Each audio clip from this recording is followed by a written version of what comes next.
Tubers, two bets, and of course my favorite group of all time, the crazy people.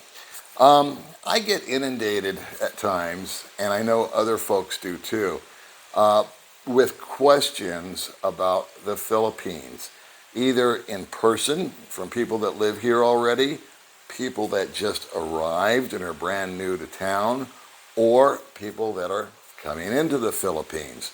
And the questions are all valid. Hey, do I need a driver's license? How do I open a bank account?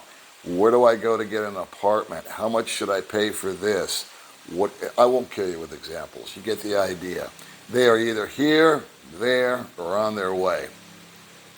And I myself do my best, when possible, to give them the answer. You guys know my aversion to giving advice. But when I can, I'll chip in. But in many instances, I just can't help them because I just don't flat out know. And then I guess good fortune or luck struck me about a month ago. Met up with a gentleman, and he's been in town for a while, a long while, and he has actually created something that I think will alleviate a lot of aggravation and pain for both people that live here or are going to live here. My nickname for him is the Answer Man. And I'm going to let him tell the story. I'm not going to give it all away here. But I also just want to say real quick that since he has a business that we're talking about, I am not being compensated by him. The only thing I was able to beat him out of was a cup of coffee. Okay, here comes the video. So, as promised, I'm here with my friend Michael, my fellow Irishman. And you have a business that you've designed and started here in sleepy little Dumageddon. And I thought it would be, once you told me about it, I was intrigued. And if you would be so kind, would you just share with the fellows, the boys and the girls out there in YouTube land what you're doing? Sure, Paul, I'd be happy to. The question I think we all ask ourselves, or should ask ourselves, is why do we come to live in the Philippines? I'd say most of us would respond by saying, well, we want to quieten our lives down, have a relatively peaceful existence, have a calm time, and to enjoy the final years of our lives. The reason why we started the Veritas Consulting Group was because we, like so many other of the expats here, had, shall we say, unfortunate experiences. And we realized that if we could create something that would help others, expats coming here or living here, to avoid the same mistakes we made, that would be a good thing to do, and also we could financially profit from it as well, so good on both sides. So we created Veritas Consulting Group 3 years ago. Could you repeat the name of the group again, slowly? Veritas Consulting Group. I'll put a link in the description to it. Thank you. And the concept is that we work with expats to cover any aspect of their lives that might impact them negatively or positively in their lives in the Philippines. It could be something like buying land, or renting a property, or going into business. One issue about business, people who have been successful in the West in business, they often think that they will automatically be very successful here. That is not the case. It's a whole different set of rules being in business or doing business here, but that's probably a different day's discussion. So our function is to protect our clients from the dangers that are out there that can happen to them. And give me an example. Why would I contact you? All right. Here is a perfect example that happened just 2 weeks ago. A client of ours, who is a very smart guy, he was buying land in an island nearby. And it was a very good deal. Now, part of our function is we insist on, if we are to help our clients, we insist on deep disclosure. We take a look at all the documents that are involved to make sure that it's in the best interests of our client to proceed. So we got an email back from the attorney for the other side saying, oh, everything's fine. The title's fine, clear, everything is fine. No, please send us documents so we can review what's involved. And he sent over documents, and I'll be polite when I say that they were questionable. So when we wrote out a list of issues we saw and asked him to answer them, and once they were answered, we'd happily recommend that our client would proceed with the purchase. The response was not providing information, but was a barrage of insults. How dare we question his integrity, and so on and so on. You know, truly emotional and non-business-like and everything. It would have been a disaster for our client to have proceeded with that. Not only would he have lost 2 million pesos, but perhaps more importantly for the long term, he would also have experienced very bad feelings about him living in the Philippines. It may have resulted in him not only losing money, but also in him depriving himself of the joy he could have living the remainder of his life in the Philippines by him having a bad experience and wanting to leave. Once bit, twice shy. Yeah, and most of us, Paul, I mean, we've all been, I've been caught on a few situations. I've been caught in a very bad situation, which was substantially embarrassing. And, you know, and here am I, you know. Welcome to the team. Yeah, exactly. So our function is to protect expats from themselves and from challenges. Were you motivated by the fact that you tried to do all these things yourself and came up against the obstacles that you come up against? We don't want you to get into the details, but I just got married. I needed a marriage certificate of marriage. I saw that. I just got it yesterday, by the way. It's been 4 months. It was supposed to take 30 days. And it was just a drill. And so I got to thinking, you know, what he's doing here, what Michael's got going on here, if I can help surmise maybe a little bit. If somebody needs a dentist, do you have them? Brilliant. Okay. Brilliant dentist. How about a lawyer? She was 7th in the Philippines. The dentist we recommend, we use ourselves. How about a lawyer? We have more than one lawyer, because here's the question. A lawyer, somebody comes along and wants a lawyer, but the question is what type of lawyer and for what purpose? Yep. If it's a question of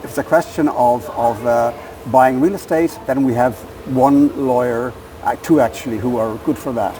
If there's a situation which requires negotiation and mediation, then we have a different attorney to deal with that. And for me, you got a criminal lawyer. And for Paul, we have the rough guy who is known to be tough to work with. A rabble rouser. So the attorney. So again, when you talk about an attorney, it depends specifically what the situation actually is. So you have this. You've done. My first question when we first talked about this over a month ago, I think you and I have been trying to get together. And my first question is, do you vet these people? Absolutely, and actually, it's taken us over a year to get some of our team in place, because, and I don't mean to be disrespectful to professionals in the Philippines, but they initially start by being very enthusiastic, and then they tend to drop off in terms. So what we feel is unique about our structure is that when we have a client, and let's say there's an attorney involved, let's say in buying some property. So once a week, we write to the attorney and we write to our client. And we say, how is everything? Is the client, has he sent you the documents that you said you needed last week? Has he sent them to you? Or with our client, we'll say, well, did the attorney get back to you with that other matter?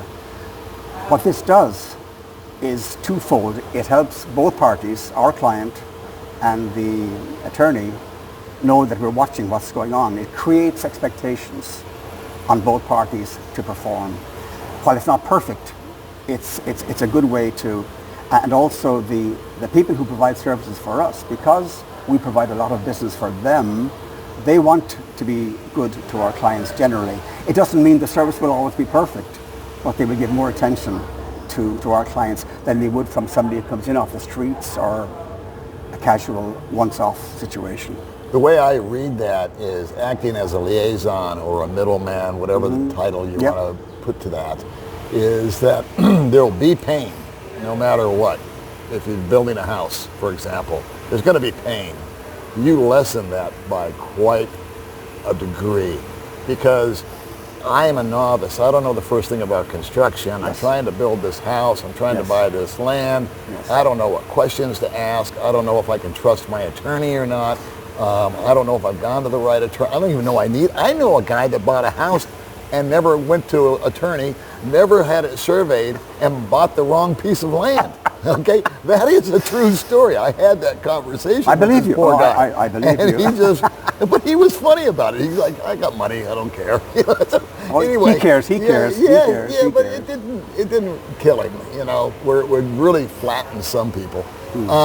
So we're talking about lawyers, dentists, doctors, hospitals, Health car insurance. repair, Yep, health yep, insurance. yep. What else? What else do you cover? Well, our Can you give a website. real quick list? Our website gives a full expression to everything that we do. Okay. It covers everything in detail. But again, the general, one of the important points that we bring to the table, I think, is managing the expectations of our clients.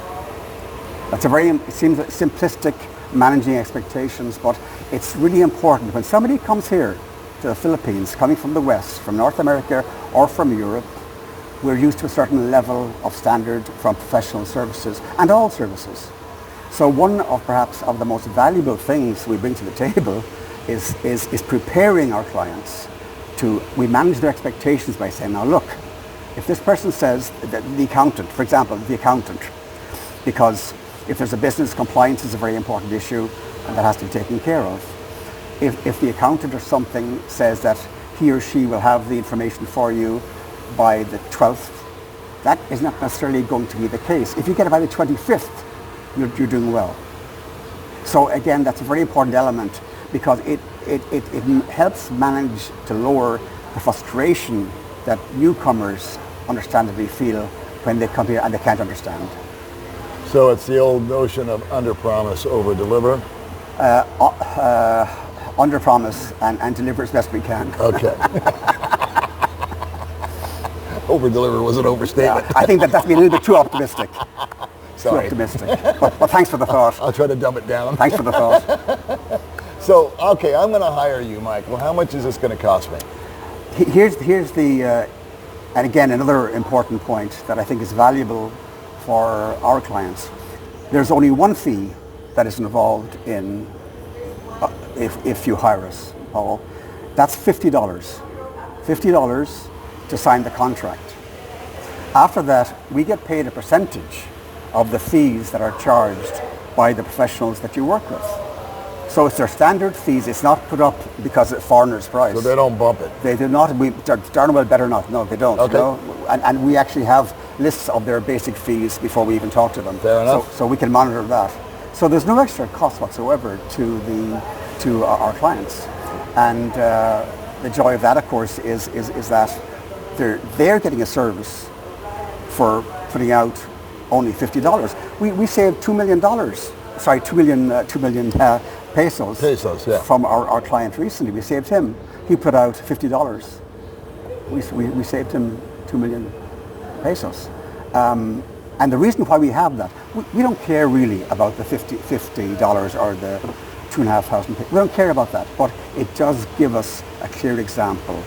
If somebody is reluctant to sign a contract and to put out $50, they aren't really serious. And we have limits on our availability of time, and we respect the clients we have and must take care of them. We cannot indulge in non-profitable negotiations. Understood. It's sort of a thin the herd a little bit. Exactly. Yeah. You're putting it nicely. Thank you. Yes, Yeah. yes, I got other ways I could put it, but Yeah. I won't. Yeah, and I'm saying nothing.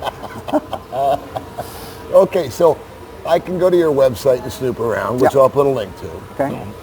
I can email you, Yeah. which I'll put a link to. Yeah. That doesn't cost me anything. No. It's only if, and I could go to your office. You have a brick and mortar office here in town. Absolutely, Okay. down central downtown. Yeah. All right. I can come in and talk to you like we're talking now, and it's not going to cost me a penny. No. I can inquire. We can talk for 5 minutes. We can talk for an hour, whatever Yes. is allotted. I've got a motorcycle going by, so wait 1 minute. Okay. And it's only if I decide to utilize your service am I going to give you 2,500 pesos. Yeah. And that is, on your end, not really important. It's just sort of a way to It's a say, sign. okay, this guy is really going to work with us, and Yeah. he's going to give our people some business, Yeah. which is what they're signing up with you for. Yes. Yes. And you've vetted them. Yes. You've made sure that they're on the up and up. I want to get into this. How long did it take for you to actually create all of this? Perhaps a year and a half. We thought, we were very naive in the beginning. Truthfully, we were naive. Okay. We thought because this person seemed to be good that they would provide good service, and it didn't necessarily work out like that. So we had to go through a lot of vetting, and even that is no guarantee of performance. We had to make sure that the people we work with, the professionals we work with, the real estate people, the attorneys, anybody we're working with, we now know after much trial and error who works and who doesn't work. Okay. But it was not easy. It's not easy to get the right people. But in a sense, we were frustrated at the beginning because we began when COVID happened. And in some sense, that actually was a benefit for us. We did not anticipate it taking so long to get the right people in place for our clients. So you were able to have some downtime during COVID. We did. You weren't being inundated with requests or whatnot that you couldn't fulfill anyway because nobody could go anywhere. Yeah. So it gave you the opportunity to build up your website, I'm assuming, and build up your client base and or rather your providers. Yes. Yes. Vet them, Yes. get that going. Okay, cool. Okay. What is it like? So anyway, I'll have links, and we're going to disclose right here. Michael bought me a cup of coffee. That's as deep as he's gotten into. I'm not being compensated for this. I have to disclose that. And I'm also got to say it right to his face. I'm not recommending Michael. That's to cover me. I am not referring him. He's telling you his story.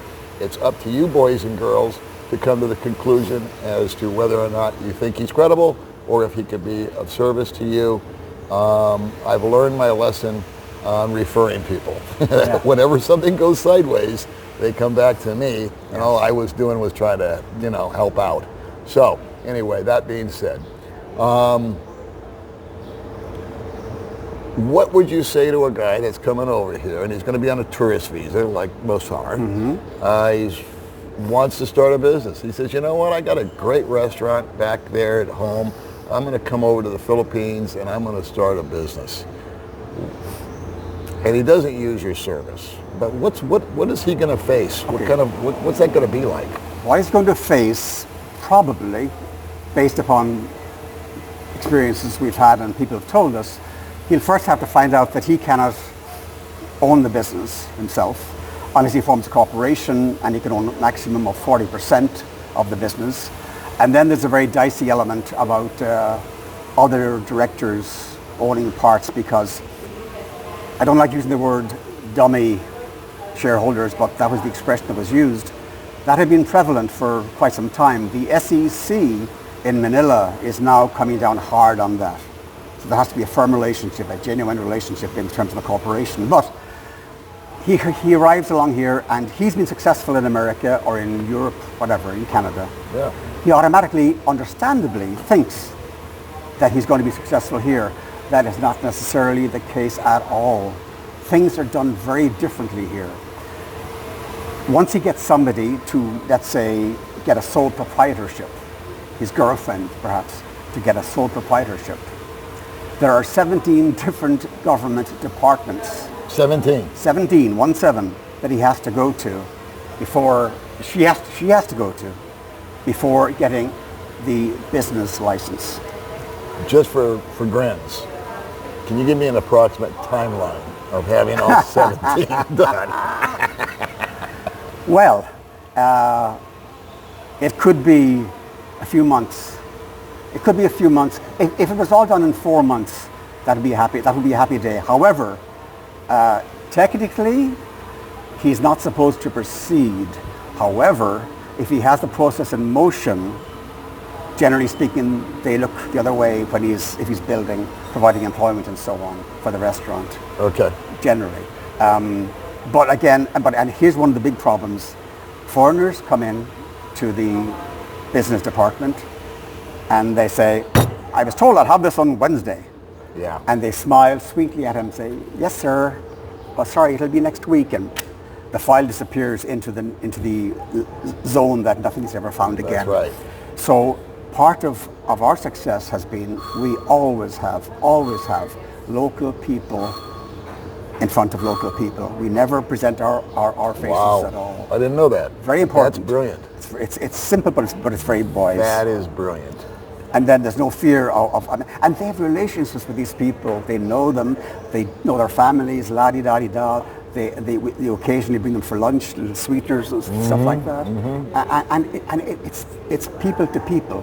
We are not of any value going into and this is what the foreigner will charge into and often does. Demanding. And even if we're as sweet as cherry pie, we change the dynamic. We do. Of the relationship. Absolutely. The foreigner straight away automatically in their heads, all their elements come to play. And I think what plays into that, Michael, you correct me if you disagree, is that maybe an hour ago or a week ago or a month ago, there was some guy in there that looks like us, and he raised holy hell at whatever they were going to do. And now they're seeing you or me, and they're associating that pain with me. And as nice as I might be, or as happy and go lucky, or cheerful, or polite, that still it changes their demeanor. And so I think that I didn't know that about your business. Yes, and what's really important from our perspective is to try and lessen the frustration of foreigners coming to the Philippines. Or, for example, by us having our own people, locals, going into the business departments, it removes another level of frustration, which the foreigner is encountering so many of them in the beginning anyway, trying to figure what is going on here. I asked for a cappuccino and I get some hot water instead. Yeah. You know, we find that amusing. This morning. And I tipped the girl very nicely, and I laughed. I thought it was lovely. It amused me, okay? But on a more serious level, foreigners coming to open a business or whatever, that is not the same experience that they have. So we again, on every level of our business model, want to lower the pain threshold that our clients will encounter unless they work with us. One last question. I pay you my $50. Yes. And I want a referral to a dentist, and you give it to me. And Absolutely. I'm happy with the dentist. You will be.